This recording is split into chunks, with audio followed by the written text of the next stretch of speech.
ఖమ్మం జిల్లా వైరా నియోజకవర్గంలో గ్రామీణ ప్రాంతాల లింక్ రోడ్లు నిర్మించేందుకు 12,80,00,000 రూపాయల నిధులను ప్రభుత్వం మంజూరు చేసిందని వైరా ఎమ్మెల్యే బానోత్ మదన్లాల్ తెలిపారు. ఈ నిధులను వైరా, జూలూర్పాడు, కారెపల్లి, కొనిజెల్ర, ఎన్నూరు మండలాల్లో పంచాయతీరాజ్ విభాగంలో లింక్ రోడ్లు నిర్మించడం జరుగుతుందని ఆయన తెలిపారు. తెలంగాణ రాష్ట్ర ప్రభుత్వం రాష్ట్ర ముఖ్యమంత్రి కేసీఆర్ గ్రామీణ ప్రాంతాలకు ప్రత్యేక నిధులు కేటాయించి రహదారుల కోసం నిధులు విడుదల చేయటం పట్ల హర్షం ప్రకటించారు. గ్రామీణ ప్రాంతాలకు ప్రభుత్వ సంక్షేమ పథకాలు అందే విధంగా కృషి చేస్తామని తెలిపారు. వైరా రిజర్వాయర్ కింద ఉన్న ఆయకట్టు రైతాంగాన్ని ఆదుకునేందుకు రబీ పంటకు సాగునీరు అందిస్తామని, సాగర్ జలాలతో రిజర్వాయర్కు అందే విధంగా ప్రభుత్వం ద్వారా కృషి చేస్తామని హామీ ఇచ్చారు. తండాలకు ఎక్కడైతే ట్రైబల్ విలేజెస్ కానీ ఎస్సీ ఎస్టీ గూడాలు ఎక్కడైతే ఉన్నాయో వాటికి రోడ్డు రవాణా సౌకర్యం కల్పించాలి.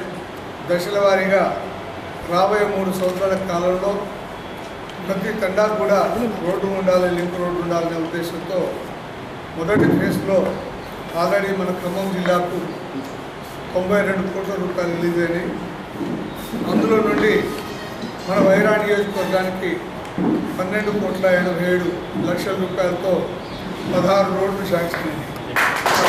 50% ట్రాక్టర్లు ఇచ్చినటువంటి ట్రాక్టర్లు కూడా ఆయన కాంగ్రెస్ జెండా కట్టుకొని ధర్నా కోసం వస్తున్నాడు. నేను ఆ ట్రాక్టర్ ఎక్కి వచ్చినటువంటి బట్టి విక్రమార్క గారిని ఒకటి అడుగుతున్నాను. మీరు 10 సంవత్సరాల కాలం ఈ రాష్ట్రాన్ని పరిపాలించినారు. సామాన్య రైతులకు మీరు ఎప్పుడైనా 20%, 10% కంటే ఎక్కువ సబ్సిడీ ఇచ్చారా? మీరు ఎక్కి తీసుకొని వచ్చినటువంటి ట్రాక్టర్ ఏదైతే ఉందో అది తెలంగాణ ప్రభుత్వం రైతుకు 50% సబ్సిడీ మీద ఇచ్చినటువంటి.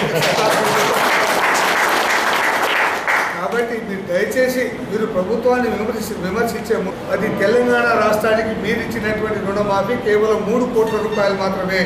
కానీ ఈనాడు కేవలం 38 లక్షల మంది రైతులకు 17,240 కోట్ల రూపాయలు మనం కేవలం రాష్ట్ర ప్రభుత్వమే, ఇక్కడ కేంద్ర ప్రభుత్వం గ్రాంట్ రూపంలో కానీ సబ్సిడీ రూపంలో కానీ మన ప్రభుత్వానికి ₹1 సాయం చేయకపోయినా ఇచ్చిన మాట ప్రకారంగా 38 లక్షల మందికి 3 విడతల రుణమాఫీ అయిపోయింది. 4వ విడత మళ్ళీ మార్చి గ్రాంట్లో మనం పెట్టబోతున్నాం.